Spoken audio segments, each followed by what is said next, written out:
പാലക്കാട് ജില്ലയിലെ ആലത്തൂർ താലൂക്കിൽപ്പെട്ട പാടൂർ എന്ന ഗ്രാമത്തിൽ പാരമ്പര്യങ്ങളുടെ പുണ്യം പേറുന്ന ആയിരക്കണക്കിന് ദമ്പതികളുടെ ഒരു കുഞ്ഞെന്ന സ്വപ്നം യാഥാർത്ഥ്യമാക്കിയ പഴമയുടെ സത്യങ്ങൾ നിറഞ്ഞു നിൽക്കുന്ന ഒരിടമുണ്ട്. വന്ധ്യതാ ചികിത്സ കച്ചവടത്തിന്റെ പാതയിലൂടെ സഞ്ചരിക്കുന്ന ഈ വർത്തമാന കാലഘട്ടത്തിൽ തികച്ചും കച്ചവട താല്പര്യമില്ലാതെ പാരമ്പര്യ മൂല്യവും ജനനന്മയും മാത്രം മുൻനിർത്തി ചികിത്സിക്കുന്ന സ്ഥാപനമാണ് പൊന്നൻ പൂശാരി മെമ്മോറിയൽ പാരമ്പര്യ വന്ധ്യതാ ചികിത്സാലയം. IVF പോലുള്ള ലക്ഷങ്ങൾ ചിലവ് വരുന്ന അലോപ്പതി ചികിത്സകൾ 5 വരെ പരാജയപ്പെട്ടവരിലും 20 വർഷത്തെ വന്ധ്യത പോലും ഈ നാട്ടുചികിത്സയിലൂടെ വിജയം കൈവരിക്കുന്നത് നിത്യസംഭവമാണെന്ന് തെളിവുകൾ ചൂണ്ടിക്കാണിക്കുന്നു. ആയിരക്കണക്കിന് ഞെട്ടിക്കുന്ന ചികിത്സാ വിജയത്തിന്റെ തെളിവുകൾ ഈ സ്ഥാപനത്തിൽ കാണാൻ കഴിയും.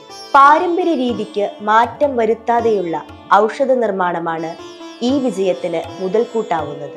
സ്വന്തമായി ഔഷധത്തോട്ടവും സ്വന്തമായ മേൽനോട്ടത്തിലുള്ള ഔഷധ നിർമ്മാണവുമാണ് ഇവിടെ ചികിത്സാ വിജയങ്ങൾക്ക് ശക്തിയാവുന്നത്. ഏതൊരു സാധാരണക്കാരന് പോലും സാമ്പത്തിക പ്രശ്നമില്ലാതെ പരീക്ഷിക്കാവുന്ന തുക മാത്രമാണ് ചികിത്സയ്ക്ക് ചിലവായി വരുന്നത്. യാതൊരുവിധ പാർശ്വഫലങ്ങളും ഇല്ല എന്നതും ഈ ചികിത്സയുടെ പ്രത്യേകതയാണ്. ഈ യാഥാർത്ഥ്യങ്ങളെ അടുത്തറിയാനാണ് ഇന്ന് നാം പോകുന്നത്. പ്രേക്ഷകരായ നിങ്ങളെയും ഞങ്ങൾ ഈ യാത്രയിൽ ഒപ്പം കൂട്ടുന്നു. 9 തലമുറകളായിട്ട് ആയിരക്കണക്കിന് ദമ്പതികൾക്ക് സന്താന സൗഭാഗ്യം നൽകിയ പൊന്നൻ പൂശാരി മെമ്മോറിയൽ വന്ധ്യതാ ചികിത്സാ കേന്ദ്രത്തിലെ വൈദ്യരത്നം നിഷികാന്ത് പാടൂർ സാറാണ്. അദ്ദേഹത്തിന്റെ അനുഭവങ്ങളും കൂടുതൽ അറിവുകളും നമുക്ക് പങ്കുവെക്കാനായിട്ട് അദ്ദേഹത്തിന് സ്വാഗതം ചെയ്യുന്നു. 9 തലമുറകളായിട്ട് കൈമാറി വന്ന ഒരു പാരമ്പര്യമാണ് ഈ സ്ഥാപനത്തിനുള്ളത്. അപ്പോൾ ചരിത്രത്തിലേക്ക് തിരിഞ്ഞു നോക്കുമ്പോൾ എങ്ങനെയാണ് ഇതിൻ്റെ ഒരു തുടക്കം? ഇത് 9 തലമുറ മുമ്പുണ്ടായിരുന്ന ഞങ്ങളുടെ പിതാമഹനായ പൊന്നൻ പൂശാരി ദമ്പതികൾക്ക് മക്കളില്ലാതിരുന്ന അവസ്ഥയിൽ, അന്ന് ഈ ജൈന സന്യാസിമാരും ബുദ്ധസന്യാസിമാരെല്ലാം കേരളത്തിൽ ഉള്ള ഒരു കാലഘട്ടം എന്നാണ് പറയുന്നത്. അങ്ങനെ ഒരു സന്യാസിയിൽ നിന്ന് കിട്ടിയ ഉപദേശപ്രകാരമാണ് ഈ വന്ധ്യതയുടെ മുറിവുണക്കുന്ന ഈ ഔഷധങ്ങൾ കൂട്ടുകൾ ഇവർക്ക് സ്വായത്തമാക്കിയത്. അതിനുശേഷം ഇവർക്ക് ആ മരുന്ന് കഴിച്ച് മക്കളുണ്ടാവുകയും തുടർന്ന് മക്കളില്ലാത്തവർക്ക് ഈ ഔഷധം നൽകി ഈ പാരമ്പര്യത്തിന് തുടക്കം കുറിച്ചു എന്നതാണ് ചരിത്രങ്ങൾ പറയുന്നത്. ചരിത്രങ്ങൾ ഇത് കഥകളാവാം, അല്ലെങ്കിൽ ഏതെങ്കിലും വിധത്തിലുള്ള കാര്യങ്ങളാണെങ്കിൽ കൂടി ഇന്നത്തെ തലമുറയിൽ ഇന്ന് വർദ്ധിച്ചു വരുന്ന ഈ വന്ധ്യതാ ചികിത്സയിൽ മറ്റുള്ള ചികിത്സകൾ പരാജയപ്പെട്ടുള്ള, അതായത് അലോപ്പതി പോലുള്ള ചികിത്സകൾ, IVF പോലുള്ള ലക്ഷങ്ങൾ ചിലവ് വരുന്ന IVF പരാജയപ്പെട്ടവരിലും ഈ മരുന്നുകൾ വിജയിക്കുന്നു എന്നതാണ് യാഥാർത്ഥ്യം. പണ്ട് 9 തലമുറ മുമ്പ് കണ്ടെത്തിയതിൻ്റെ ഏറ്റവും കൂടുതൽ ഉപയോഗിക്കുന്നത് ഈ ഒരു കാലഘട്ടത്തിലാണെന്ന് വേണമെങ്കിൽ നമുക്ക് പറയാൻ പറ്റും. വന്ധ്യതയെ ഒരു ബിസിനസ്സായിട്ട് മാത്രമാണ് ഇന്ന് കാണുന്നത്. അപ്പോൾ ഈ ഒരു കാലഘട്ടത്തിൽ എങ്ങനെയാണ് ഇത്രയൊരു കുറഞ്ഞ ചെലവിൽ ഇങ്ങനെ ഒരു ചികിത്സ കൊടുക്കാനായിട്ട് സാധിക്കുന്നത്? വന്ധ്യത ഒരു കച്ചവടവൽക്കരിക്കപ്പെടുന്ന ഒരു കാലഘട്ടത്തിലൂടെയാണ് നമ്മളിപ്പോൾ സഞ്ചരിക്കുന്നത്. ഏറ്റവും കൂടുതൽ ചൂഷണത്തിന് വിധേയമാകുന്നതും വന്ധ്യതാ രോഗികൾ തന്നെയാണ്. ലക്ഷങ്ങൾ ചിലവ് വരുന്ന IVF പോലുള്ള ചികിത്സകൾ പലതവണ പരീക്ഷിച്ച് പരാജയപ്പെട്ടവരിലും 20, 22, 25 വർഷം വരെ വന്ധ്യത ബാധിച്ചവർക്കും ഞങ്ങളുടെ ഈ പാരമ്പര്യ ചികിത്സയിലൂടെ കുഞ്ഞുങ്ങളുണ്ടായിട്ടുണ്ട്. പക്ഷേ എന്തുകൊണ്ടാണ് ഈ ഒരു ചിലവ് ഇത്രയും കുറയ്ക്കുന്നതെന്ന് 9 തലമുറ മുമ്പ് ഈ പാരമ്പര്യം ഞങ്ങൾക്ക് സിദ്ധിച്ചത് ഒരു സന്യാസിയിൽ നിന്നാണ്. അന്ന് കച്ചവടത്തിൻ്റെ പാതയിലൂടെ സഞ്ചരിക്കാൻ വേണ്ടി കൊടുത്തതായിരിക്കില്ല ഇത് നാടിൻ്റെ നന്മയ്ക്ക് വേണ്ടി കൊടുത്തതായിരിക്കും. ആ പാരമ്പര്യത്തിൻ്റെ മൂല്യങ്ങളെ നിലനിർത്തിക്കൊണ്ട് നമുക്ക് മുന്നോട്ട് പോകുമ്പോൾ ഇതിനെ കച്ചവട താല്പര്യങ്ങളില്ലാതെ ജനങ്ങളിലേക്ക് എത്തിച്ച് കുറേ പേർക്ക് അത് ഗുണം കിട്ടണം എന്നുള്ള രീതിയിലാണ് നമ്മൾ മുന്നോട്ട് കൊണ്ടുപോകുന്നത്. അതുകൊണ്ട് തന്നെയാണ് ഈ ചികിത്സയ്ക്ക് ഏറ്റവും കുറഞ്ഞ, ഇന്ത്യയിൽ തന്നെ ചിലപ്പോൾ വന്ധ്യതയ്ക്ക് ഇത്രയും കുറഞ്ഞ ചികിത്സയും കുറഞ്ഞ ചിലവിലുള്ള ഈ ചികിത്സയും ഇത്ര റിസൾട്ടുള്ള ചികിത്സയും ഇവിടെ ഉണ്ടെന്നാണ് നമുക്ക് പറയാൻ കഴിയുള്ളൂ. കാരണം ഈ 850 ആദ്യത്തെ മാസത്തേക്ക് 3200 രൂപയുടെ മെഡിസിനാണ് സ്ത്രീക്കും പുരുഷനും കൂടി വരുന്നതെങ്കിൽ തുടർന്നുള്ള ഓരോ മാസവും കേവലം 850 രൂപയാണ് ചിലവ് വരുന്നത്. പക്ഷേ 850 രൂപയ്ക്ക് വന്ധ്യത മാറും എന്ന ഒരു ഇത് അനുഭവിച്ച ആളുകൾക്ക് മാത്രമേ അറിയുള്ളൂ. ഇവിടെ വന്ന ചികിത്സയിൽ വന്ന് IVF പരാജയപ്പെട്ട് കുഞ്ഞുങ്ങളായവർക്ക് മാത്രമേ അറിയുള്ളൂ. പുറത്തുനിന്ന് നോക്കുന്ന ഒരാളെ സംബന്ധിച്ചിടത്തോളം ഇത്രയും ലക്ഷങ്ങൾ ചിലവഴിച്ച് ഇത്രയും വലിയ ഹോസ്പിറ്റലിൽ ലക്ഷങ്ങൾ ചിലവാക്കി IVF പോലുള്ള ചികിത്സകൾ പരാജയപ്പെടുമ്പോൾ ഇവിടെ വന്നിട്ട് 850 രൂപയ്ക്ക് മാസം കഴിച്ചാൽ കുഞ്ഞുങ്ങളാവുക എന്നുള്ളൊരു മിഥ്യാധാരണ ജനങ്ങളുടെ മനസ്സിലുണ്ട്. അതുകൊണ്ട് ഇപ്പം ഞാൻ പറയുന്നത് 850-നെ 8500 അല്ലെങ്കിൽ 85,000 ആക്കിയാൽ ഇതിനേക്കാൾ കൂടുതൽ ആളുകൾ ഇതിലേക്ക് വിശ്വാസമായിട്ട് വരും എന്നാണ് തോന്നുന്നത്. കാരണം സാമ്പത്തികം കൂടുമ്പോൾ വിശ്വാസ്യത കൂടുന്ന ഒരു കാലഘട്ടമാണ് ഇപ്പോൾ ഉള്ളത്. അതെ. അതുകൊണ്ടാണ് അവർ ഏറ്റവും കൂടുതൽ ചൂഷണത്തിന് വിധേയമാകുന്നതും നമ്മളെപ്പോലെ കൃത്യമായിട്ടും സത്യസന്ധമായും ചെയ്യുന്ന ചികിത്സയെ അവർ അവഗണിക്കുന്നതും അതുകൊണ്ടാണെന്നാണ് എനിക്ക് തോന്നുന്നത്. നാട്ടുവൈദ്യ ചികിത്സയിൽ ഒരുപാട് വർഷങ്ങൾ ഇപ്പൊ നിങ്ങൾ പിന്നിട്ടു. അപ്പോൾ ഒരുപാട് സന്തോഷം നൽകുന്ന മുഹൂർത്തങ്ങൾ ഉണ്ടായിട്ടുണ്ടാവും. അത് നമ്മളായിട്ടൊന്ന് പങ്കുവയ്ക്കാൻ പറ്റുമോ? തീർച്ചയായിട്ടും. ഇവിടെ ഒരു വൈദ്യനെന്ന നിലയ്ക്ക് എൻ്റെ ചികിത്സാ വിജയങ്ങൾ ഓരോന്നും സന്തോഷ നിമിഷങ്ങൾ തന്നെയാണ്. അങ്ങനെ നോക്കുമ്പോൾ ആയിരക്കണക്കിന് 2000-നോ മേലെ രോഗികളെ സുഖപ്പെടുത്തിയ ഒരു വൈദ്യനെന്ന നിലയ്ക്ക് അതെല്ലാം ഓരോന്നും ഓരോ നിമിഷങ്ങളും എന്നെ സന്തോഷപ്പെടുത്തുന്നതാണ്. പക്ഷെ എടുത്തു പറയേണ്ട ചില കാര്യങ്ങൾ, ഈ അടുത്ത കാലത്ത് വയനാട്ടിൽ നിന്ന് വന്നൊരു ദമ്പതികളുണ്ടായിരുന്നു. അവർക്ക് 20 വർഷമായിട്ട് മക്കളില്ല. മക്കളില്ലാത്ത പ്രശ്നമല്ല, 7 തവണയാണ് അവർക്ക് അബോർഷനായത്. 40 വയസ്സിനോട് മേലെയായി അവരുടെ ഏജ്. അപ്പോൾ മറ്റുള്ള ഡോക്ടർമാരോട് അവർ കണ്ടപ്പോൾ കേരളത്തിലെ അറിയപ്പെടുന്ന ഒരു മെഡിക്കൽ കോളേജിലെ ഡോക്ടർ വിധി എഴുതിയത് അവർ ഗർഭപാത്രം ജന്മനാൽ 2 അറകളായിട്ടാണ് കിടക്കുന്നതെന്നും ആ ഭിത്തി റിമൂവ് ചെയ്യുകയാണെങ്കിൽ യൂട്രസ് പിന്നെ ഡാമേജ് ആവുമെന്നാണ് പറഞ്ഞിട്ടുണ്ടായിരുന്നത്. ആ അവസ്ഥയിലാണ് എന്നെ കാണാൻ വരുന്നത്. അപ്പോൾ എനിക്കൊരിക്കലും ഇത്തരം ചികിത്സകൾ എടുക്കാൻ താല്പര്യമില്ല. കാരണം ആവാത്ത പ്രശ്നമല്ല, ഈ ജനറ്റിക് പ്രോബ്ലം, ജന്മനാലുള്ള ഒരു വൈകല്യം കൊണ്ടാണ് ഈ കുഞ്ഞുങ്ങൾ അബോർഷനായി പോകുന്നത് എന്നതുകൊണ്ട് ഞാൻ അവരോട് പറഞ്ഞു, ഇത്തരം കേസുകളിൽ എനിക്ക് വിജയിക്കാൻ കഴിയില്ല എന്ന് പറഞ്ഞു. അപ്പോൾ ഇത്രയും ദൂരത്തു നിന്ന് വന്ന രോഗികളാണ് അവർ. അപ്പോൾ ഒരു ഭാഗ്യപരീക്ഷണം എന്ന രീതിയിൽ അവർ മരുന്ന് ആവശ്യപ്പെട്ടപ്പോൾ ഞാൻ ആ മരുന്ന് കൊടുക്കുകയും ചെയ്തു. പിന്നീട് അവർ എന്നെ കൺസീവ് ആയ ശേഷം എന്നെ വിളിച്ചിട്ടുണ്ടാവാം. എന്നെ ഒരുപാട് പേഷ്യൻസ് കൺസീവ് ആയിട്ട് വിളിക്കുന്നതിൽ ഇടയിൽ ഇവരും വിളിച്ചിട്ടുണ്ടാവാം. നമ്മൾ ചിലപ്പോൾ യാത്രകളിലായിരിക്കും, നമ്മൾ കൂടുതൽ വൈദ്യരെ ചികിത്സ വലിച്ചു, വളരെ സന്തോഷം, ഞങ്ങൾ ഇനി കുഞ്ഞുമായിട്ട് വരാട്ടോ, ഓക്കെ എന്ന് പറഞ്ഞിട്ട് നമ്മളൊരു ഫോൺ വെക്കുക ചെയ്യുക.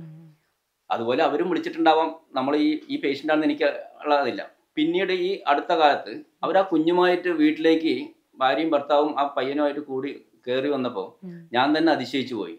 അവർ പറയുന്നത് ഓരോ ഈ 4 മാസം 5 മാസത്തിനുള്ളിൽ അബോർഷൻ ആവുന്ന അവർ പിന്നെ 4 മാസത്തിന് ശേഷമുള്ള ഓരോ ദിവസങ്ങളും മാസങ്ങൾ പോലെയാണ് തള്ളി നീക്കുന്നത്. ഉറക്കത്തിൽ സ്വപ്നത്തിൽ വരെ അവർ അബോർഷൻ ആവുന്നത് സ്വപ്നം കണ്ടിട്ട് അവർ കരഞ്ഞിട്ടുന്നതാണ്. അങ്ങനെ ഒരു കുഞ്ഞ് അവരുടെ കയ്യിൽ കിട്ടുന്നത് വരെ അവർ ഒരുപാട് മാനസികമായി വേദനിച്ചിട്ടുണ്ട്. കാരണം ഈ ഒരു ഡോക്ടർ ഇങ്ങനെ പറയുന്നത് കൊണ്ട് മാത്രമാണ് അത്. അപ്പോൾ ഞാൻ പറയണത്, ഈ ഒരു ഡോക്ടർമാർ വിധി എഴുതുമ്പോൾ അവർ വ്യക്തമായൊരു ധാരണയില്ലാതെ പറയാൻ പാടില്ല. ഒരിക്കലും ഒരു ജനറ്റിക് പ്രോബ്ലം ഒരു കഷായം കൊണ്ടോ ഒരു മരുന്ന് കൊണ്ടോ മാറ്റാൻ നമുക്ക് പറ്റില്ല. അപ്പോൾ എവിടെയാണ് തെറ്റുപറ്റിയത്? ഒന്നില്ലെങ്കിൽ ഡോക്ടർക്ക് പറ്റിയ തെറ്റായിരിക്കും, അല്ലെങ്കിൽ അവർ ടെസ്റ്റ് ചെയ്തിട്ടുള്ള ആ സ്ഥാപനങ്ങളിൽ വന്നിട്ടുള്ള തെറ്റായിരിക്കും. ഇതുപോലെ തന്നെ വേറെ മുസ്ലിം ഫാമിലി 2 പേര് ഏട്ടനനിയന്മാരാണ്. അവർ ഒരാൾക്ക് 10-14 വർഷമായിട്ട് കുട്ടികളില്ല, ഒരാൾക്ക് 18 വർഷമായിട്ട് മക്കളില്ല. പട്ടാമ്പിയിലുള്ള ഫാമിലി. അവരോട് ഡോക്ടർമാർ പറഞ്ഞത് ജനറ്റിക് പ്രോബ്ലമാണ്, ഏട്ടനും അനിയനും മക്കളില്ലാത്തത്.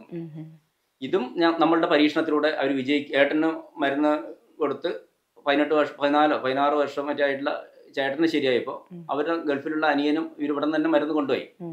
പിന്നെ 2 പേരും മക്കളായിട്ട് ഒരുമിച്ചിട്ട് വരാണ്. അപ്പോൾ ഈ വൈദ്യശാസ്ത്രത്തിനപ്പുറത്ത് ഇപ്പോഴുള്ള ആധുനിക വൈദ്യശാസ്ത്രം എത്ര പുരോഗമിച്ചാലും അതിന് മുകളിലാണ് ഈ പാരമ്പര്യ ചികിത്സ എന്ന് എനിക്ക് പലപ്പോഴും തോന്നിയിട്ടുണ്ട്. കാരണം നമ്മൾ ഒരിക്കലും പ്രതീക്ഷിക്കാതെ, നമ്മൾ ഉണ്ടാവില്ല എന്ന് വിചാരിക്കുന്ന ചില പേഷ്യൻസ്, എല്ലാ പേഷ്യൻസ് അല്ല, ചില പേഷ്യൻസ് നമ്മൾക്ക് ഒരിക്കലും ഇവർക്ക് ഉണ്ടാവില്ല എന്ന് കരുതി എന്നിട്ട് ഒരു ഭാഗ്യപരീക്ഷണം എന്ന് അവരോട് പറഞ്ഞിട്ട് നമ്മൾ മരുന്ന് കൊടുക്കുമ്പോഴും അതിൽ വിജയം കണ്ടെത്തുമ്പോൾ വല്ലാത്തൊരു സന്തോഷം തോന്നാറുണ്ട്.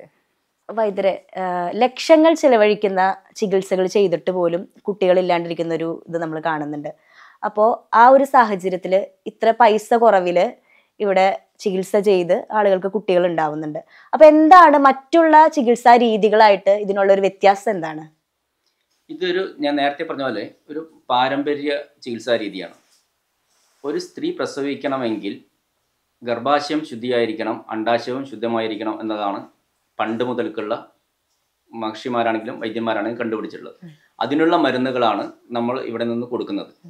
അതായത് ഗർഭാശയത്തിലാണ് കുഞ്ഞ് വളരേണ്ടത്. അപ്പോൾ ഗർഭാശയം എപ്പോഴും കുഞ്ഞിൻ്റെ ആരോഗ്യത്തിനനുസരിച്ച് ആ വ്യക്തിക്ക്, അതായത് ആരാണോ ഗർഭിണിയായിരിക്കുന്ന ആ വ്യക്തിയുടെ ശരീരപ്രകൃതിയും അവരുടെ ആരോഗ്യവും ആദ്യം നമ്മൾ കണക്കിലെടുത്തിട്ടാണ് നമ്മൾ ചികിത്സിക്കുക. അങ്ങനെ ഗർഭാശയവും അണ്ഡാശയവും എല്ലാം ശുദ്ധമാണെങ്കിൽ അവർക്ക് നല്ല രീതിയിലുള്ള, അതായത് ക്വാളിറ്റിയുള്ള അണ്ടവും ഉണ്ടാവുന്നു. ഗർഭമായാലും അബോർഷൻ സാധ്യത ഇല്ലാത്ത വിധത്തിലുള്ള ചുറ്റുപാടുകൾ ഗർഭപാത്രത്തിലും ഉണ്ടാവണം. പുരുഷനാണെങ്കിൽ കൗണ്ടും മോട്ടിലിറ്റിയും, അതായത് ബീജാണുക്കളുടെ എണ്ണവും അതിൻ്റെ ചലനശേഷിയാണ് നോക്കുക. അപ്പോൾ അതിനുള്ള മരുന്നും കൊടുക്കുന്നു. ഈ 2 അതായത് ആർക്കാണോ പ്രശ്നം എന്നല്ല, പരമ്പരാഗത രീതിയിൽ സ്ത്രീക്കും പുരുഷനും ഒരുമിച്ച് മരുന്ന് കഴിക്കുക എന്നത് ഈ പാരമ്പര്യ ചികിത്സയുടെ പ്രത്യേകതയാണ്. ഇപ്പോൾ പുരുഷന് കൗണ്ടിന്റെ പ്രശ്നമാണെങ്കിലും സ്ത്രീക്ക് നമ്മൾ ഗർഭാശുദ്ധിക്കുള്ള മെഡിസിൻ കൊടുക്കുന്നു, അണ്ടാശയം ശുദ്ധിയാവാനുള്ള മെഡിസിൻ കൊടുക്കുന്നു, AMH ലെവൽ കൂടാനുള്ള മെഡിസിൻ കൊടുക്കുന്നു. അപ്പോൾ നമ്മൾക്ക് കൊടുക്കാവുന്ന ഈ മരുന്നുകൾ കൊണ്ട് തന്നെ എത്രയും വലിയ വന്ധ്യതയാണെങ്കിലും ശരിയാക്കാൻ നമ്മളുടെ ഈ പാരമ്പര്യ ചികിത്സയിലൂടെ കഴിഞ്ഞിട്ടുണ്ട്. കാരണം IVF പോലുള്ള ലക്ഷങ്ങൾ ചെലവ് വരുന്ന അലോപ്പതി ചികിത്സകൾ പലതവണ പരീക്ഷിച്ചതും 4ഉം 5ഉം തവണ പരീക്ഷിച്ച ആളുകളിലും 15ഉം 20ഉം 22ഉം വർഷം വരെ വന്ധ്യത ബാധിച്ചവർക്കും നമ്മളുടെ ഈ മരുന്ന് കൊണ്ട് നമുക്ക് ഗുണപ്രദമാക്കാൻ കഴിഞ്ഞിട്ടുണ്ടെന്നുള്ളത് നൂറുകണക്കിനല്ല ആയിരക്കണക്കിന് തെളിവുകൾ ആരുടെ മുന്നിലും നിരത്തിയിട്ട് നമുക്ക് സമർത്ഥിക്കാൻ കഴിയും. അതാണ് ഞങ്ങളുടെ പ്രത്യേകത. വൈദ്യരെ, ഈ വന്ധ്യത ചികിത്സാ രീതിക്ക് എന്തെങ്കിലും പാർശ്വഫലങ്ങളുണ്ടോ? ഇവിടുത്തെ വന്ധ്യതാ ചികിത്സ 100% നാട്ടുവൈദ്യ ചികിത്സ ആയതുകൊണ്ട് ഇവിടുത്തെ ചികിത്സയിൽ മരുന്നുകൾക്ക് യാതൊരുവിധ പാർശ്വഫലങ്ങളും ഇതുവരെ ഉണ്ടായിട്ടില്ല, ആർക്കും ഉണ്ടായിട്ടില്ല. ഇപ്പോൾ നമ്മൾ മരുന്ന് കഴിക്കാൻ വേണ്ടി അവിടെ വെച്ചു, അറിയാതെ വേറൊരു ചെറിയൊരു കുഞ്ഞാണെങ്കിലും വന്നിട്ട് അതെടുത്ത് ടേസ്റ്റ് ചെയ്ത് നോക്കുക അല്ലെങ്കിൽ കുടിക്കുക ചെയ്തിട്ടുണ്ടെങ്കിലും മരുന്ന് വേസ്റ്റായി എന്നല്ലാതെ അതുകൊണ്ട് ആർക്കും ശാരീരികമായിട്ടുള്ള അപകടങ്ങളോ ബുദ്ധിമുട്ടുകളൊന്നും ഉണ്ടാവില്ല. പക്ഷെ മരുന്നിന് കൃത്യമായ പഥ്യം പാലിച്ച് കഴിച്ചാൽ മാത്രമേ നമ്മൾ ഉദ്ദേശിച്ച റിസൾട്ട് ഉണ്ടാക്കാൻ പറ്റുള്ളൂ. ഇപ്പോൾ വന്ധ്യതാ ചികിത്സയിൽ അലോപ്പതി പോലുള്ള ചികിത്സകൾ IVF ചെയ്യുമ്പോൾ ഏറ്റവും കൂടുതൽ എടുക്കുന്നത് ഹോർമോൺ ട്രീറ്റ്മെന്റ് ആണ്.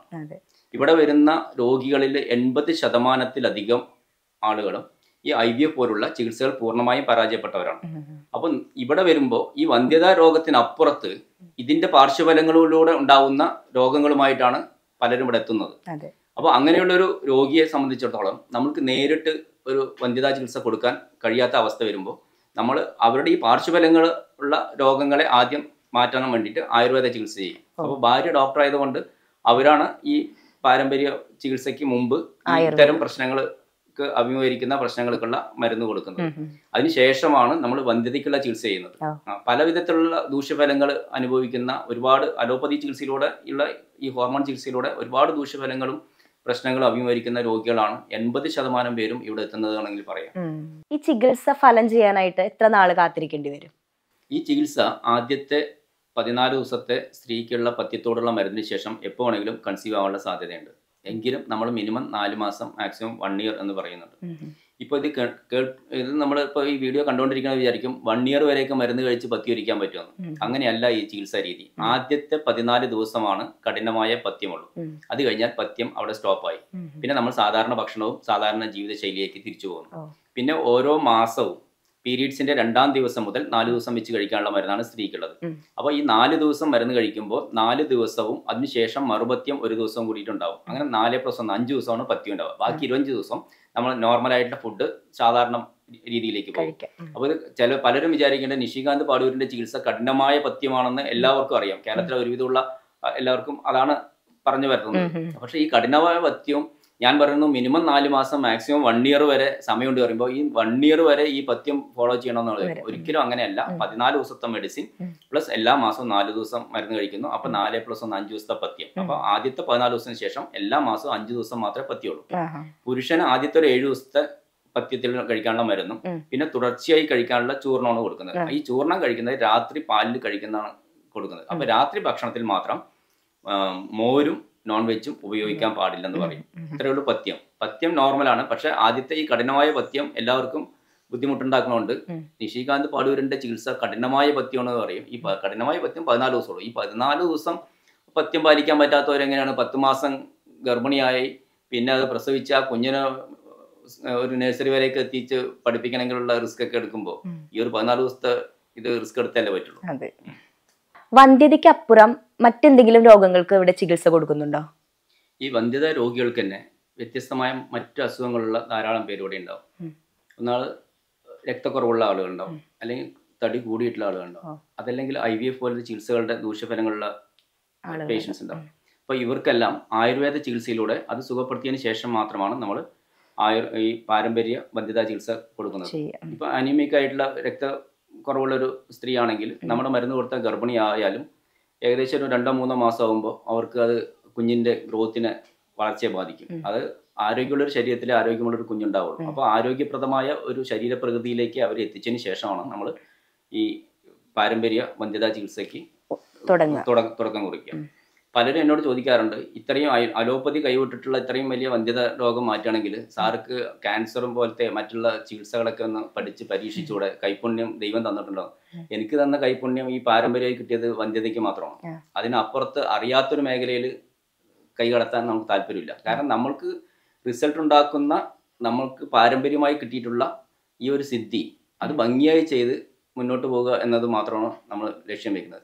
അല്ലെങ്കിൽ പിന്നെ നമ്മൾ പണ്ട് പറയുന്ന പോലെ നായിക കുളത്തിലേക്ക് ചാടുമ്പോൾ ക്യാമറയൊപ്പം ചാടട്ടെ എന്ന് പറയില്ലേ, അങ്ങനെ നമ്മൾ ആവാസനാവുന്നതിനേക്കാളും നല്ലത് അറിയുന്നത് ചെയ്യുക, അറിയുന്ന രീതിയിൽ അത് ചെയ്യുന്നത് വൃത്തിയിൽ ചെയ്യുക, അത് നല്ല ഭംഗിയായി ചെയ്യുക, അതിൽ റിസൾട്ട് ഉണ്ടാക്കുക എന്നതാണ് എൻ്റെ ലക്ഷ്യം. വന്ധ്യതാ കേസുകൾ ഇപ്പൊ നമ്മുടെ സമൂഹത്തിൽ ഭയങ്കരമായിട്ട് കൂടിക്കൊണ്ടിരിക്കുകയാണ്. അപ്പൊ എന്താണ് അതിന്റെ ഒരു കാരണമായിട്ട് വൈദ്യർക്ക് തോന്നുന്നത്? ശരിയാണ്, പഴയ കാലഘട്ടത്തിൽ നിന്ന് വ്യത്യസ്തമായ ഒരു കാലഘട്ടത്തിലാണ് ഇപ്പോൾ പോകുന്നത്. കാരണം പണ്ട് ഒരു 10%, 5% പേർക്കാണ് വന്ധ്യതയുമായി ബന്ധപ്പെട്ടിട്ടുള്ള രോഗങ്ങളെങ്കിൽ ഇപ്പോൾ ദമ്പതികളിൽ 40%-40% വന്ധ്യതയുമായി ബന്ധപ്പെട്ടതോ അല്ലെങ്കിൽ അതിൻ്റെതായ രീതിയിലുള്ള രോഗങ്ങളുള്ള അവസ്ഥയുണ്ട്. അത് പുരുഷനാണെങ്കിലും സ്ത്രീ ആണെങ്കിലും. ഇതിന് മെയിൻ കാരണം ഭക്ഷണ രീതി തന്നെയാണ്. ഒന്നാമത്തെ ഭക്ഷണ രീതി, രണ്ടാമത്തെ വസ്ത്രരീതി. ശരീരത്തിൽ നമുക്ക് 80% ആളുകൾക്കും വൈറ്റമിൻ ഡിയുടെ പ്രശ്നമുണ്ട്. എന്തുകൊണ്ടാണ്? വൈറ്റമിൻ ഡി നമുക്ക് ഫ്രീ ആയി കിട്ടുന്നതാണ്. സൂര്യന്റെ നമ്മുടെ ശരീരത്തിൽ സൂര്യപ്രകാശം അടിക്കാനുള്ള അവസരങ്ങൾ നമ്മൾ കൊടുക്കുന്നില്ല എന്നുള്ളതാണ്. അപ്പോൾ ഈ രോഗപ്രതിരോധ ശേഷി ഉണ്ടാവണമെങ്കിൽ വൈറ്റമിൻ ഡി വേണമെന്നുണ്ട്. ഇപ്പൊ നമ്മളെ പോലത്തെ ഓരോരുത്തരും വീടിന്റെ ഉള്ളിലിരിക്കുന്നു, കാറിൽ കയറുന്നു, സ്ഥാപനത്തിൽ പോകുന്നു, തിരിച്ചു വരുന്നു. നമ്മളുടെ ശരീരത്തിൽ സൂര്യപ്രകാശം തട്ടുന്ന ഒരവസ്ഥ ഉണ്ടാവുന്നില്ല. പിന്നെ വ്യായാമക്കുറവ്, ഭക്ഷണരീതി, വ്യായാമക്കുറവ്, വസ്ത്രരീതി, പാർപ്പിട രീതിയും പണ്ടത്തെ കേരളത്തിന്റെ രീതിയിലല്ലല്ലോ നമ്മളിപ്പോൾ വീടുണ്ടാക്കുന്നത്. കാറ്റും വെളിച്ചൊന്നും നമ്മളുടെ ഇതില്ല. നമ്മൾ വാതിലൊക്കെ അടച്ചുപൂട്ടി അതിൻ്റെ ഉള്ളിൽ തന്നെയാണ്. ശരിക്കുള്ള ഓക്സിജനോ അല്ലെങ്കിൽ പ്രകൃതിയിൽ നിന്നുള്ള നല്ല കാറ്റൊന്നും നമ്മുടെ വീടിന്റെ ഉള്ളിലേക്ക് വരുന്നില്ല എന്നുള്ളതാണ് സത്യം. അപ്പോൾ ഇതെല്ലാം ഇതിനെ ഭാഗവാക്കാവുന്നു എന്നുള്ളതാണ് ശരി. അപ്പോൾ വന്ധ്യത പെരുകാനുള്ള കാരണം നമ്മുടെ ശൈലിയിൽ വന്നിട്ടുള്ള മാറ്റങ്ങൾ തന്നെയാണ് ഇത്തരം രോഗങ്ങൾക്ക് കാരണം. കുറെ പേർക്കുള്ള ഒരു സംശയമാണ്, ഇപ്പൊ ഒരു കോടതി വിധി തന്നെ ഉണ്ടായി, പാരമ്പര്യ വൈദ്യന്മാർക്ക് ഇങ്ങനെയുള്ള ചികിത്സകൾ ചെയ്യാൻ പാടില്ല എന്ന്. അപ്പൊ ഈ ഒരു സ്ഥാപനം എങ്ങനെയാണ് അങ്ങനെയുള്ള പ്രശ്നങ്ങളെയൊക്കെ ഓവർകം ചെയ്യുന്നത്? അല്ല, ഈ ഒരു കോടതി വിധി തെറ്റിദ്ധാരണയുടെ പേരിൽ വന്നിട്ടുള്ളതാണ്. കാരണം അലോപ്പതി, ആയുർവേദം, ഹോമിയോപ്പതി, യോഗ, സിദ്ധ ഇങ്ങനെയുള്ള ചികിത്സകളാണ് ഇതിൽ നിന്ന് ഒഴിവാക്കിയിട്ടുള്ളത്. കാരണം ഇതിനെല്ലാം പഠിക്കാനുള്ള സാഹചര്യങ്ങളും കോളേജുകളും ഇപ്പൊ നിലവിലുണ്ട്. അപ്പോൾ ഇത്തരം കോളേജിൽ പഠിച്ചിട്ടുള്ള ഡോക്ടർമാർക്ക് ചെയ്യുന്ന അതേ ചികിത്സ പാരമ്പര്യ വൈദ്യന്മാർ എങ്ങനെയാണ് ചെയ്യുക എന്നുള്ളതാണ് ഇവിടുത്തെ വിഷയം ഉണ്ടായിരുന്നത്. അപ്പോൾ ഞങ്ങൾ 5 കൊല്ലം പഠിച്ചിട്ട് 5.5 കൊല്ലം പഠിച്ച അതേ ഇത് ഒരു പാരമ്പര്യ വൈദ്യന്റെ മകൻ വന്ന് ചെയ്യുന്നു. അപ്പോൾ ഞങ്ങൾക്ക് പഠിക്കേണ്ട ആവശ്യമില്ലല്ലോ. ഞങ്ങൾക്ക് ഇത് ഒരു പാരമ്പര്യത്തിന്റെ ലൈസൻസ് എടുത്തിട്ട്, അല്ലെങ്കിൽ പാരമ്പര്യ വൈദ്യ ലൈസൻസ് അല്ല, പാരമ്പര്യ വൈദ്യന്റെ കൂടെ നിന്നിട്ട് 1 കൊല്ലം പഠിച്ചിട്ട് ഞങ്ങൾക്ക് വൈദ്യനാവാനുള്ളൊരു ചിന്താഗതി വന്നപ്പോൾ അവർ കോടതിയിൽ പോയതിനു ശേഷം ഇങ്ങനെ ഒരു വിധി വന്നത്. പക്ഷെ ഞങ്ങൾ ചെയ്യുന്നത് നാട്ടുവൈദ്യമാണ്, പരമ്പരാഗതമായ നാട്ടുവൈദ്യം. ഈ അറിവ് ഈ കുടുംബത്തിൽ മാത്രം സ്വായത്തമാക്കിയിട്ടുള്ളതാണ്. ഞാൻ ഇപ്പൊ പൊന്നൻപൂശാരി ചികിത്സാലയത്തിലെ നിഷികാന്ത് പാടൂർ ഈ ചികിത്സ പൂർണ്ണമായി നിർത്തിക്കഴിഞ്ഞാൽ ഇത് ഈ ലോകത്തിൽ തന്നെ പൂർണ്ണമായിട്ടും ഇല്ലാതാവും. ഇത് ആയുർവേദ ഗ്രന്ഥങ്ങളിലുള്ളതല്ല, ഇത് ഓരോ കുടുംബങ്ങൾക്കും സിദ്ധിച്ചിട്ടുള്ള കാര്യങ്ങളാണ്. പക്ഷെ ഒരു നിയമം അല്ലെങ്കിൽ നിയമവ്യവസ്ഥയിൽ, ജനാധിപത്യ വ്യവസ്ഥയിൽ നമ്മൾ ജീവിക്കുമ്പോൾ എല്ലാ നിയമങ്ങളെയും നമ്മൾ പാലിച്ചുകൊണ്ട് വേണം മുന്നോട്ട് പോകാൻ. അത് വ്യക്തമായിട്ട് ഉള്ള ആൾ തന്നെയാണ് ഞാൻ. അതുകൊണ്ട് ഒരിക്കലും ഒരു കുറുക്ക് വഴിയിലൂടെ, ഊടുവഴിയിലൂടെ സഞ്ചരിക്കാൻ താല്പര്യമില്ല. അങ്ങനെ വന്നപ്പോഴാണ് ഞാൻ എൻ്റെ ഭാര്യ, ഇപ്പോഴുള്ള ഡോക്ടർ ബീന എന്ന് പറയുന്ന എൻ്റെ ഭാര്യ 32 വയസ്സിലാണ് സയൻസ് ഗ്രൂപ്പ് എടുത്തിട്ട് +2 പാസ്സായത്. ഞാൻ കല്യാണം കഴിക്കുമ്പോൾ 2 പോസ്റ്റ് ഗ്രാജുവേഷനുള്ള എൻ്റെ ഭാര്യ ഞാൻ 32ാമത്തെ വയസ്സിൽ +2 സയൻസ് ഗ്രൂപ്പ് എടുത്ത് പഠിപ്പിച്ച്, എന്നിട്ട് BAMS എടുത്ത് ഇപ്പോൾ രജിസ്റ്റേർഡ് മെഡിക്കൽ പ്രാക്ടീഷണറായിട്ട് എന്നോടൊപ്പം വർക്ക് ചെയ്യണം. അപ്പോൾ ആ ഒരു സാഹചര്യം നമ്മൾ അതിൽ നിന്ന് ഒഴിവാക്കി. കാരണം നമ്മൾ ജനാധിപത്യ രീതിയിൽ, ഞാൻ നേരത്തെ പറഞ്ഞല്ലോ, നമ്മൾ എന്താണോ നിയമം അനുശാസിക്കുന്നത് ആ രീതിയിൽ തന്നെയാണ് ഇപ്പോഴും മുന്നോട്ട് പോകുന്നത്. പക്ഷേ ചരിത്രത്തിൽ ആദ്യമായിട്ട് ഈ പിണറായി സർക്കാർ, 2ാം പിണറായി സർക്കാർ കേരളത്തിലെ പാരമ്പര്യ നാട്ടുവൈദ്യന്മാരെ സംരക്ഷിക്കാൻ വേണ്ടി 1 കോടി രൂപ നീക്കി വെച്ചിട്ടുണ്ട്.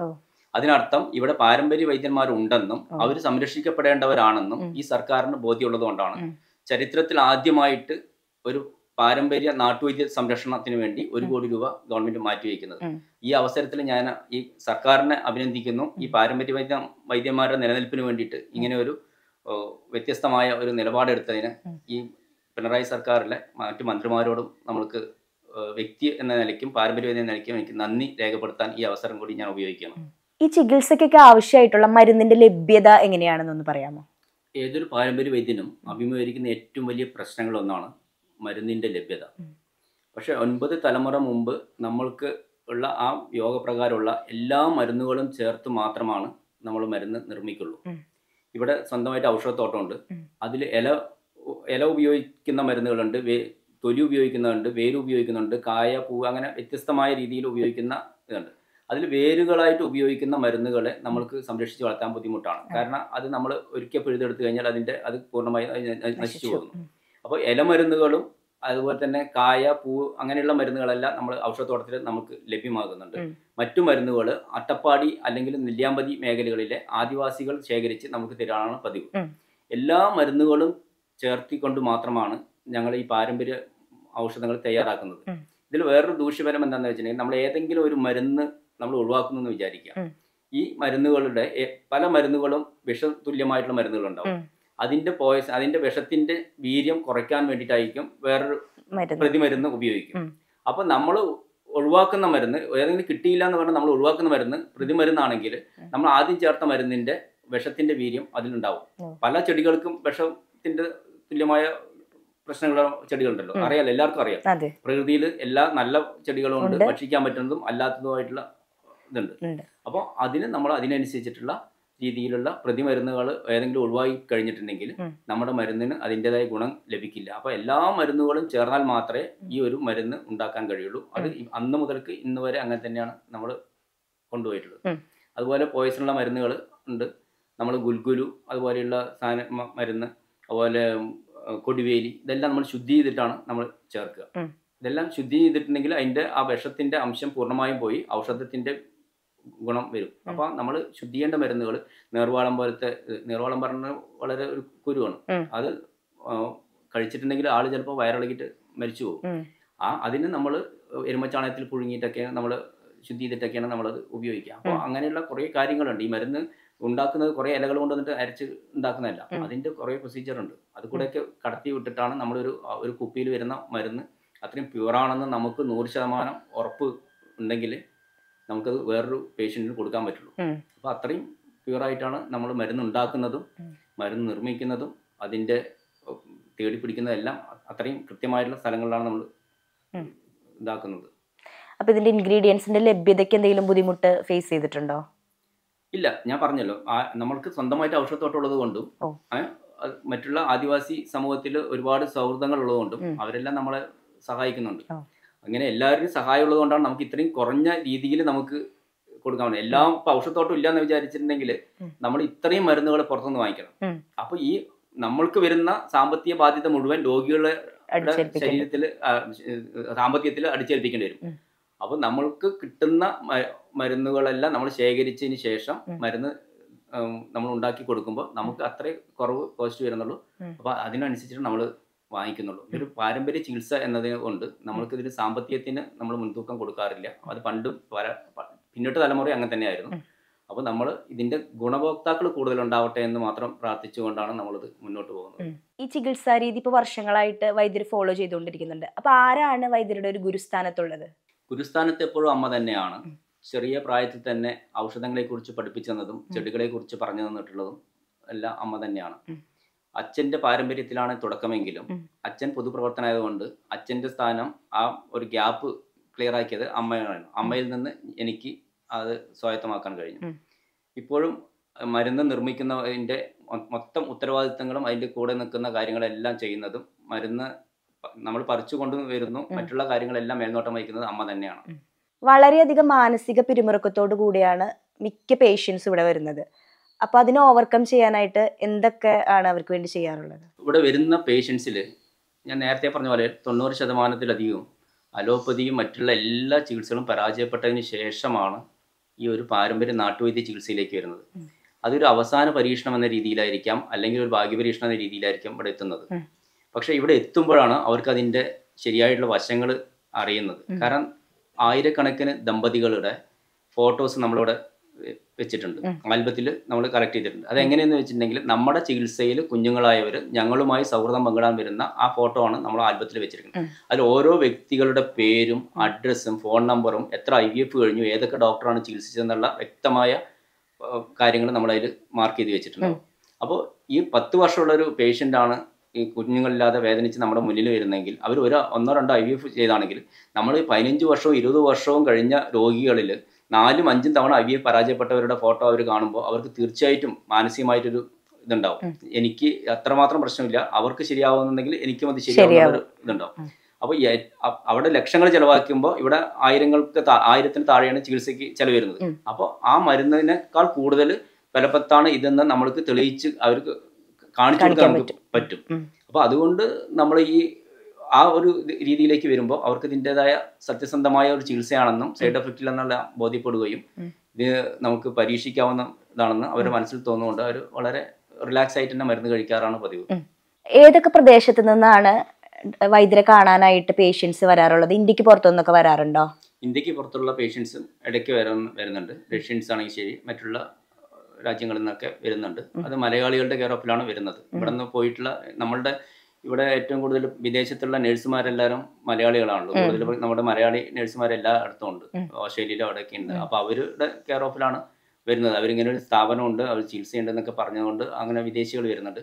പിന്നെ ഇന്ത്യക്ക് അകത്തും പുറത്തുമായിട്ടുള്ള കൂടാതെ ഇപ്പം കൂടുതലായിട്ട് നമുക്ക് കിട്ടുന്ന ഏറ്റവും കൂടുതൽ റിസൾട്ട് കിട്ടിയിട്ടുള്ളത് ഹിമാചൽ പ്രദേശിൽ നിന്നാണ്. ഹിമാചൽ പ്രദേശിൽ വന്ന കുറേ പേഷ്യൻസ് അവർ വളരെ നല്ല സക്സസ് ആണ്. എനിക്ക് തോന്നുന്നു അവിടുത്തെ ക്ലൈമറ്റും നമ്മുടെ മരുന്നും തമ്മിൽ ഒരു അഭേദ്യമായ ഒരു ബന്ധം ഉണ്ടോയെന്ന് നമുക്ക് തോന്നുന്നുണ്ട്. അവിടുന്ന് പേഷ്യൻസ് വരാൻ കാരണം ആദ്യം വന്ന പേഷ്യൻ്റ് ഡോക്ടേഴ്സായിരുന്നു. ഭാര്യയും ഭർത്താവും അലോപ്പതി ഡോക്ടർമാരായിരുന്നു. അവർ ഇവിടെ വന്ന് ചികിത്സിച്ചു സുഖപ്പെട്ടപ്പോൾ അവർക്ക് തന്നെ അതിശയമാണ്. അപ്പോൾ അവർ നമ്മളോട് ചോദിക്കാറുണ്ട്, എന്നോടും എൻ്റെ വൈഫ് ഡോക്ടർ ബീനോടും ചോദിക്കാറുണ്ട്, 2 മാസത്തിൽ ഒരു 10 ദിവസം വന്ന് ഞങ്ങളുടെ ഹോസ്പിറ്റലിൽ പ്രാക്ടീസ് ചെയ്യാൻ പറ്റുമെന്ന്. പക്ഷെ നമ്മൾക്ക് ഈ ഒരു പാരമ്പര്യ ചികിത്സ ആയതുകൊണ്ട് നമ്മൾ വേറൊരു സ്ഥാപനത്തിൻ്റെ കീഴിൽ നിൽക്കാനോ അല്ലെങ്കിൽ ഒരു കച്ചവടവൽക്കരിച്ച് വേറൊരു സ്ഥലത്ത് കൊണ്ടുപോയിട്ട് മരുന്ന് വിൽപ്പന എന്നുള്ള രീതിയിൽ പോകാനോ താല്പര്യമില്ല. നമ്മളുടെ മരുന്ന് എത്രമാത്രം പ്യുവറാണെന്നും അത് എത്രമാത്രം മഹത്തരമാണെന്നും നമുക്ക് അറിയുമ്പോൾ നമ്മളെ മരുന്ന് നമ്മുടെ വീട്ടിൽ വെച്ചാൽ മതി, ആവശ്യക്കാർ ഇവിടെ എത്തട്ടെ എന്നുള്ള രീതിയിൽ തന്നെയാണ് എനിക്ക് ചെയ്യാൻ പറ്റുള്ളൂ. കാരണം അത് കടകളിൽ കൊടുക്കാനോ അല്ലെങ്കിൽ മറ്റു ഡോക്ടർമാരുടെ കയ്യിലൂടെ കൊടുത്തിട്ട് ഇതിനെ വ്യാപാരത്തിന്റെ രീതിയിലേക്ക് മാറ്റാനോ അല്ലെങ്കിൽ നമ്മൾ മാർക്കറ്റിംഗ് മേഖലയിലേക്ക് പോകാൻ താല്പര്യമില്ല. ഇത് പാരമ്പര്യ രീതിയിൽ തന്നെ തുടരട്ടെ എന്ന് വേണം. അപ്പോൾ ഏകദേശം ഓൾ ഇന്ത്യ രീതിയിലുള്ള എല്ലാവരും ഉണ്ട്. നമ്മളുടെ ചികിത്സയിൽ കുട്ടികളായ ധാരാളം 100 കണക്കിന് പട്ടാളക്കാരുണ്ട്. അപ്പോൾ ഇവരൊക്കെ എവിടെയൊക്കെ പോകുന്നുണ്ടെങ്കിലും അവിടെയൊക്കെ ഈ ഒരു കാര്യം ചർച്ച ചെയ്യുന്നതുകൊണ്ടായിരിക്കാം എല്ലാ സ്റ്റേറ്റിൽ നിന്നും നമുക്ക് പേഷ്യൻസ് ഉണ്ട്. അപ്പോൾ സക്സസ് ആവുന്നുമുണ്ട്. പക്ഷെ ഇത് മറ്റുള്ള ഹോസ്പിറ്റലുകാർ, പല ഹോസ്പിറ്റലുകാർ, കേരളത്തിൽ തന്നെ കുറേ ഹോസ്പിറ്റലുകാർ എന്നോട് ഇവിടെ നമുക്ക് നിങ്ങളുടെ നാട്ടുവൈദ്യത്തിൻ്റെയും കൂടിയിട്ട് ഒരു ശാഖ എന്ന രീതിയിൽ അല്ലെങ്കിൽ ഒരു ഇത് തുടങ്ങിയിട്ടുണ്ടെങ്കിൽ രണ്ടും കൂടിയിട്ട് ഒരുമിച്ച് കൊണ്ടുപോകാം. അതായത് IVF പോലുള്ള ചികിത്സകൾ പരാജയപ്പെടുമ്പോൾ, അതായത് അണ്ടത്തിന് ക്വാളിറ്റി ഇല്ലാത്ത പ്രശ്നങ്ങൾ, ബീജാണുക്കളുടെ ചലനശേഷി കുറവൊക്കെ ഉണ്ടല്ലോ, അപ്പോൾ ഇതിനൊക്കെ നമ്മുടെ മരുന്ന് എഫക്റ്റീവ് ആണെന്ന് അവർക്കറിയാം. അപ്പോൾ നമ്മൾ രണ്ടുപേരും കൂടിയിട്ട് ചെയ്തിട്ട് വലിയ വലിയ അലോപ്പതി ഡോക്ടർമാരാണ്, പേരൊന്നും ഞാൻ പറയുന്നില്ല കാരണം അതിനോട് എനിക്ക് താല്പര്യമില്ല. അപ്പോൾ എന്നിട്ട് നമ്മൾ ഇവിടെ തന്നെ ഒതുങ്ങിക്കൂടി ജീവിക്കാനാണ് താല്പര്യം. കാരണം ഇതൊരു പാരമ്പര്യ ചികിത്സയാണ്. ഇതിന് കച്ചവടത്തിന്റെ പാതയിലൂടെ പോകുകയാണെങ്കിൽ ഇത് സാധാരണക്കാരന് പിന്നീട് ഉപയോഗിക്കാൻ പറ്റാത്ത അവസ്ഥയിലേക്ക് വരും. ഇതിപ്പോൾ ഒരു ദിവസം ഒരു കൂലിപ്പണിക്ക് പോകുന്ന ഒരാൾ ഒരു ദിവസം കൂലിപ്പണിക്ക് പോയാൽ എൻ്റെ ചികിത്സ ഒരു മാസത്തേക്ക് കൊണ്ടുപോകാൻ പറ്റും. അപ്പോൾ അത്രയും ലളിതമായ രീതിയിലാണ് നമ്മുടെ ഈ ചികിത്സ മുന്നോട്ട് പോകുന്നത്. എല്ലാവർക്കും പ്രയോജനപ്പെടട്ടെ എന്നാണ് നമ്മൾ ആഗ്രഹിക്കുന്നത്. ആരും ഇങ്ങനെ മക്കളില്ലാതെ വേദനിക്കുന്നവരുണ്ടെങ്കിൽ അവർക്കൊക്കെ നമ്മുടെ പാരമ്പര്യം കൊണ്ട് ഒരു ഗുണം കിട്ടട്ടെ. അവരുടെയൊക്കെ അനുഗ്രഹമാണ് നമ്മളുടെ ഈ നിലനിൽപ്പ് എന്നാണ് എനിക്ക് പറയാനുള്ളത്. നമ്മുടെ മുന്നോട്ടുള്ള പ്രയാണത്തിലെ വെളിച്ചെന്ന് പറഞ്ഞാൽ ഈ സക്സസ് ആയിട്ടുള്ള ഈ പേഷ്യൻസിൻ്റെയൊക്കെ പ്രാർത്ഥന തന്നെയായിരിക്കുമെന്നാണ് ഞാൻ എപ്പോഴും വിശ്വസിക്കാറുള്ളത്. എല്ലാവർക്കും, പ്രത്യേകിച്ച് ഇവിടേക്ക് ട്രീറ്റ്മെന്റിന് വരുന്നവർക്കും ഉള്ള ഒരു പ്രധാന സംശയമായിരിക്കും എത്രത്തോളം ആയിരിക്കും ഇതിൻ്റെ ഒരു വിജയ ശതമാനം എന്നുള്ളത്. അതിനെക്കുറിച്ച് എന്താണ് വൈദ്യർക്ക് പറയാനുള്ളത്? ഇവിടുത്തെ വിജയ ശതമാനം കണക്കാക്കുന്നതിന് മുമ്പ് കുറച്ച് കാര്യങ്ങൾ എനിക്ക് പറയാനുണ്ട്. ഇവിടെ വരുന്ന രോഗികളിൽ 90% മറ്റ് എല്ലാ ചികിത്സകളും പരിപൂർണമായും പരാജയപ്പെട്ടവരാണ്. അത് IVF പോലത്തെ ലക്ഷങ്ങൾ ചിലവ് വരുന്ന ചികിത്സകൾ പലതവണ പരാജയപ്പെട്ടവരാണ് നമ്മുടെ ഇവിടെ എത്തുന്ന രോഗികളിൽ ഭൂരിപക്ഷവും. അതിൽ നിന്നാണ് നമ്മൾക്ക് 10-ൽ 6 പേരെയെങ്കിലും നമുക്ക് സുഖപ്പെടുത്താൻ കഴിഞ്ഞിട്ടുണ്ട്. ഈ 10-ൽ 6 പേരെന്ന് പറഞ്ഞിട്ടുണ്ടെങ്കിൽ എല്ലാ വൈദ്യശാസ്ത്രങ്ങൾക്കും അടിയറവ് പറഞ്ഞിട്ടുള്ള അവിടെ നിന്ന് നമ്മൾ ആദ്യം ഒന്നിൽ നിന്ന് തുടങ്ങുകയാണ്. അതായത് മറ്റു വൈദ്യശാസ്ത്രം എവിടെ അവസാനിപ്പിച്ചോ അവിടെ നിന്ന് തുടങ്ങിയിട്ടാണ് നമ്മൾ ഈ 10-ൽ 6 പേർക്ക് സക്സസ് ആക്കുന്നത്. അപ്പോൾ അതിൽ ശതമാനം നോക്കിയിട്ട് കാര്യമൊന്നുമില്ല. ശതമാനത്തിന് അപ്പുറത്ത് ഒരാൾക്കാണ് ശരിയാവുന്നതെങ്കിലും അത് നമ്മുടെ വിജയം തന്നെയാണ്. അതുപോലെ തന്നെ പല രോഗികളും നമ്മളോട് ഫോൺ ചെയ്ത് ചോദിക്കും, സാറേ അവിടെ വന്നിട്ടുണ്ടെങ്കിൽ എത്ര ശതമാനം ശരിയായി തരും എന്ന് ചോദിക്കാറുണ്ട്. ഞാൻ ശതമാനത്തിൻ്റെ കാര്യമാണ് നിങ്ങളൊരു ചികിത്സയ്ക്ക് വരണ്ട, ശതമാനം നോക്കിയിട്ടല്ല അവിടെ ചികിത്സിക്കുന്നത്. ഇവിടെ രോഗിയുടെ അവസ്ഥയും അവരുടെ പ്രശ്നങ്ങൾ നോക്കിയിട്ടാണ് നമ്മൾ ചികിത്സിക്കുന്നത്. നേരത്തെ തന്നെ ശതമാനം നോക്കിയിട്ട് വരികയാണെങ്കിൽ അത് ചികിത്സിക്കാൻ ബുദ്ധിമുട്ടാണെന്ന് പറയും. കാരണം ഇവിടെ ശതമാനം നോക്കേണ്ട ആവശ്യമില്ല. കാരണം സാമ്പത്തിക പ്രശ്നങ്ങൾ വരുന്നില്ല, ശാരീരികമായ പ്രശ്നങ്ങൾ വരുന്നില്ല. അവർക്ക് ആർക്ക് വേണമെങ്കിൽ എത്ര പാവപ്പെട്ടവനും ചികിത്സ മുന്നോട്ട് കൊണ്ടുപോകാൻ പറ്റുന്ന അത്രയും ചിലവ് കുറഞ്ഞ ചികിത്സയാണ്. പിന്നെ അവിടെ ശതമാനത്തിൻ്റെ അല്ല, അവർക്ക് റിസൾട്ട് ഉണ്ടാവണമെങ്കിൽ നമ്മൾ പറയുന്ന രീതിയിൽ മരുന്ന് കഴിക്കുക എന്നുള്ള രീതിയാണ്. എങ്ങനെയും ചോദിച്ച സ്ഥിതിക്ക് പറയുന്നു 10-6 പേർക്ക് നമുക്ക് സക്സസ് ആക്കാൻ പറ്റുന്നുണ്ട്. ഇവിടെ ട്രീറ്റ്മെന്റിൽ വന്നിട്ടുള്ളതിൽ ഏറ്റവും പ്രായം കൂടിയ ഒരു ദമ്പതികൾ എത്ര വയസ്സുള്ളവരായിരുന്നു? ഇവിടെ 44 വയസ്സ് വരെയൊക്കെയാണ് നമ്മൾ ട്രീറ്റ്മെന്റ് കൊടുക്കുന്നുള്ളൂ. നമുക്ക് 44-ലൊക്കെയാണ് നമ്മൾക്ക് നമ്മുടെ മരുന്ന് വെച്ച് ഗർഭിണിയായിട്ടുള്ളൂ. 44 കഴിഞ്ഞിട്ട് ഗർഭിണിയാകുമ്പോൾ 45-46 അവർ പ്രസവിക്കുന്നു എന്നുള്ളതാണ്. അപ്പം അതിനപ്പുറത്തേക്കുള്ളത് സാധാരണ രീതിയിലുള്ള രോഗികളെ കിട്ടിയിട്ടില്ല. കാരണം 44 വയസ്സാണ് നമ്മൾ പറയുള്ളൂ. അതിനപ്പുറത്ത് വരികയാണെങ്കിൽ നമ്മൾ എടുക്കുന്നില്ല എന്ന് പറയും. പിന്നെ പലതവണ നമ്മൾക്ക് ഈ ചികിത്സിക്കേണ്ടി വരുന്നുണ്ട്. അതെങ്ങനെയെന്ന് പറഞ്ഞാൽ വരുന്ന പേഷ്യൻസിന് ഇപ്പോൾ 3-4 പേഷ്യൻസ് അതുപോലെ വന്നിട്ടുള്ളതാണ്. അവർക്ക് ഫെലോപ്പിയൻ ട്യൂബ് രണ്ടും എടുത്തു കളഞ്ഞിട്ടുള്ളതാണ്. കാരണം ട്യൂബൽ പ്രഗ്നൻസി വന്നിട്ട് പോയതാണ്. വേറെ ഓപ്ഷൻ ഇല്ല. നമ്മുടെ മരുന്ന് കഴിച്ചാൽ ഒരിക്കലും അവർക്ക് കുഞ്ഞുങ്ങൾ ഉണ്ടാവാനുള്ള സാധ്യതയില്ല. അപ്പോൾ അവർക്ക് IVF ആണ് പിന്നെയുള്ള ഓപ്ഷൻ. ഈ IVF 4-5 തവണ പരാജയപ്പെട്ടതാണ്. അപ്പോൾ ആ സമയത്താണ് നമ്മുടെ അടുത്ത് വരുമ്പോൾ നമ്മൾ പറയാറുണ്ട്, നിങ്ങൾക്ക് ട്യൂബ് പ്രഗ്നൻസി ഒന്നും ട്യൂബില്ലാത്തത് കൊണ്ട് നമ്മുടെ ചികിത്സ നേരിട്ട് ഫലിക്കാനുള്ള സാധ്യതയില്ല. ഈ മരുന്ന് കഴിച്ചതിന് ശേഷം നിങ്ങൾ ഒന്നുകൂടിയിട്ട് ഇന്ന് IVF ചെയ്ത് നോക്കുന്നു. അങ്ങനെ IVF ചെയ്തിട്ട് 48 വയസ്സിലും 47 വയസ്സിലൊക്കെ കുഞ്ഞുങ്ങളായിട്ടുള്ള കുറേ പേരുണ്ട്.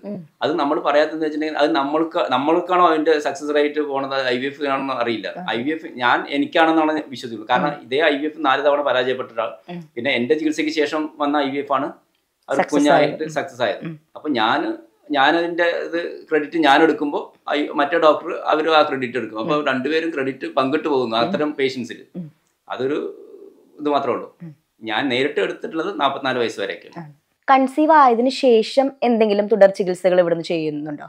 ഇല്ല, കൺസീവ് ആയതിനു ശേഷം ഇപ്പോൾ പണ്ടത്തെ പോലെ വീടുകളിൽ പ്രസവിക്കുന്ന രീതിയല്ലല്ലോ. ഇപ്പോൾ എല്ലാവരും ഹോസ്പിറ്റലിലാണ് പോകുന്നത്. ഇപ്പോൾ ഗർഭം ആയിക്കഴിഞ്ഞിട്ടുണ്ടെങ്കിൽ പിന്നെ പണ്ട് പറഞ്ഞ ഗർഭം ഒരവസ്ഥയാണ്, ഇപ്പൊ ഗർഭം ഒരു രോഗമായിട്ടാണ് മാറിയത്. കാരണം എപ്പോൾ ഗർഭിണിയാണെന്ന് അറിഞ്ഞോ അന്ന് മുതൽക്ക് പ്രസവിക്കുന്ന ഒരു ഹോസ്പിറ്റലിൽ തന്നെയാണ്, അതൊരു പേഷ്യൻ്റാണ്. ഒരിക്കലും ഒരു ഗർഭിണി പേഷ്യൻ്റ് അല്ല. പക്ഷെ ഇന്നത്തെ കാലഘട്ടത്തിൽ അങ്ങനെയാണ് പോകുന്നത്. പക്ഷെ നമ്മളുടെ ഈ ചികിത്സയിൽ ഗർഭിണി ആയിക്കഴിഞ്ഞാൽ അവർക്ക് ഇഷ്ടമുള്ള പലരും പല ഭാഗത്തുള്ള പേഷ്യൻസ് ആയിരിക്കും. അവർക്ക് ഇഷ്ടപ്പെട്ട അവരുടെ ഏത് ചികിത്സയാണ് അവർക്ക് ആവശ്യം ആ ചികിത്സയ്ക്ക് പോകാനാണ് നമ്മൾ പറയാറുള്ളത്. പക്ഷേ ഗർഭാവസ്ഥയിലുള്ള കുഞ്ഞിന് ബുദ്ധിശക്തി ഓർമ്മശക്തിയൊക്കെ ഉണ്ടാവാൻ വേണ്ടി പണ്ട് മുതൽക്ക് ആയുർവേദം പറയുന്ന മഹാകല്യാണ ഘൃതം പോലുള്ള ഘൃതങ്ങളൊക്കെ സേവിക്കാൻ നമ്മൾ ഉപദേശിക്കാറുണ്ട്.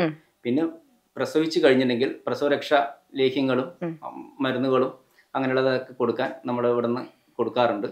അത് ആവശ്യക്കാർക്ക് ഇവിടെ വന്ന് വാങ്ങിക്കാം. ആയുർവേദ മരുന്നാണ്, അല്ലാണ്ട് അത് പാരമ്പര്യ ചികിത്സയല്ല. അതെല്ലാം പണ്ട് മുതൽക്ക് നമ്മൾ ഗർഭരക്ഷ കഷായങ്ങളൊക്കെ ഉണ്ടല്ലോ, അതൊക്കെ പരമ്പരാഗത രീതിയിലുള്ള ആയുർവേദ മരുന്നുകളിൽ കടകളിൽ പോയാലും കിട്ടും. അതേ മരുന്ന് തന്നെയാണ് നമ്മൾ ഇവിടെ നിന്ന് കൊടുക്കുന്നത്. ഇവിടെ എത്തിച്ചേരാനുള്ള റൂട്ട് ഒന്ന് പറയാമോ? അതായത് തിരുവനന്തപുരം, കൊല്ലം ആ ഭാഗത്തുനിന്ന് വരുന്ന എറണാകുളം, ആലപ്പുഴ, കോട്ടയം, പത്തനംതിട്ട ഭാഗത്തുനിന്ന് വരുന്നവർക്ക് ആലത്തൂർ വന്നിട്ട്, അതായത് NH-ലൂടെ ആലത്തൂർ വന്ന് ആലത്തൂരിൽ നിന്ന് 10 കിലോമീറ്റർ പഴയന്നൂർ റൂട്ടിൽ സഞ്ചരിച്ചാൽ പാടൂരിലെത്താം. ഈ ആലത്തൂർ പഴയന്നൂർ റൂട്ടിലാണ് ഈ പാടൂർ എന്ന സ്ഥലം. ആലത്തൂരിൽ നിന്ന് 10 കിലോമീറ്റർ. പാടൂരിലെത്തിയിട്ട് ആരോട് ചോദിച്ചാലും പറഞ്ഞു തരും. തലമുറകളായിട്ടുള്ളത് കൊണ്ട് ഓട്ടോറിക്ഷക്കാരോട് അല്ലെങ്കിൽ ബസ്സിലെ കണ്ടക്ടറോട് ചോദിച്ചാലും ആലത്തൂരിൽ നിന്ന് കയറുമ്പോൾ പൊന്നൻപൂശാരി ചികിത്സാലയം എന്ന് പറഞ്ഞിട്ടുണ്ടെങ്കിൽ അവർ ഇവിടെ കൊണ്ട് ഇറക്കി വിടും. അതുപോലെ തന്നെ കാസർഗോഡ്, കണ്ണൂർ, കോഴിക്കോട്, മലപ്പുറം, വയനാട് ഭാഗത്തു നിന്ന് വരുന്നവർക്ക് ഏറ്റവും എളുപ്പ വഴി ഒറ്റപ്പാലത്ത് വന്നിട്ട് ഇങ്ങോട്ട് വരുന്നതാണ്. ഒറ്റപ്പാലത്ത് നിന്ന് 24 കിലോമീറ്റർ മാത്രമാണ് ഇങ്ങോട്ടുള്ളത്. ഒറ്റപ്പാലത്ത് നിന്ന് പഴയന്നൂർ വന്ന് പഴയന്നൂരിൽ നിന്ന് ആലത്തൂർ റൂട്ടിൽ 7 കിലോമീറ്റർ സഞ്ചരിച്ചാൽ പാടൂരിൽ എത്തിച്ചേരാം. അതുപോലെ തന്നെ തമിഴ്നാട്, കോയമ്പത്തൂർ അല്ലെങ്കിൽ ബാംഗ്ലൂർ, കോയമ്പത്തൂർ, പാലക്കാട് ഭാഗങ്ങളിലുള്ളവരാണെങ്കിലും ആലത്തൂർ വന്നിട്ട് വേണം ഇങ്ങോട്ട് വരാം. ആലത്തൂരിൽ നിന്ന് പഴയന്നൂർ റൂട്ടിൽ നേരത്തെ പറഞ്ഞ പോലെ തന്നെ 10 കിലോമീറ്റർ സഞ്ചരിച്ചാൽ പാടൂരിൽ എത്തിച്ചേരാം. ഇവിടെ പിന്നെ ഈ കൺസൾട്ടേഷന്റെ ദിവസങ്ങൾ ഏതൊക്കെയാണ്? ഇവിടെ തിങ്കൾ, ബുധൻ, ശനി ഈ 3 ദിവസങ്ങളിൽ മാത്രമേ രോഗികളെ നോക്കുന്നുള്ളൂ. അത് 9 മണി മുതൽ 2 മണി വരെയാണ്. അത് രോഗികളുടെ തിരക്കിനനുസരിച്ചിട്ട് അത് നീണ്ടുപോകാനും സാധ്യതയുണ്ട്. ഈ തിങ്കൾ, ബുധൻ, ശനി ദിവസങ്ങളിൽ എപ്പോൾ വന്നാലും നമ്മളെ കാണാൻ കഴിയും. എന്ന് ജസ്റ്റ് ഒന്ന് വിളിച്ചിട്ട് പറഞ്ഞിട്ട് വേണം വരാൻ. നാട്ടുവൈദ്യ ചികിത്സയുടെ പോസിബിലിറ്റീസ് എന്താണ് എന്ന് നമുക്ക് ഇത്ര നേരം പറഞ്ഞു തന്ന വൈദ്യരത്നം നിഷികാന്ത് പാടൂർ വൈദ്യർക്ക് നന്ദി. കൂടുതലായിട്ട് നമ്മുടെ പ്രേക്ഷകരോട് എന്തെങ്കിലും പറയാനുണ്ടോ? എനിക്ക് പ്രേക്ഷകരോട് പറയാനുള്ള ഒരു കാര്യമുള്ളൂ. ഞാൻ പാരമ്പര്യമായി ചെയ്തു വരുന്നത് വന്ധ്യതയ്ക്ക് മാത്രമുള്ള ചികിത്സയാണ്. വന്ധ്യതയുടെ അവസാന വാക്ക് അലോപ്പതിയാണെന്ന മിഥ്യാധാരണ നിങ്ങളുടെ മനസ്സിൽ നിന്ന് ആദ്യമായി കളയണം.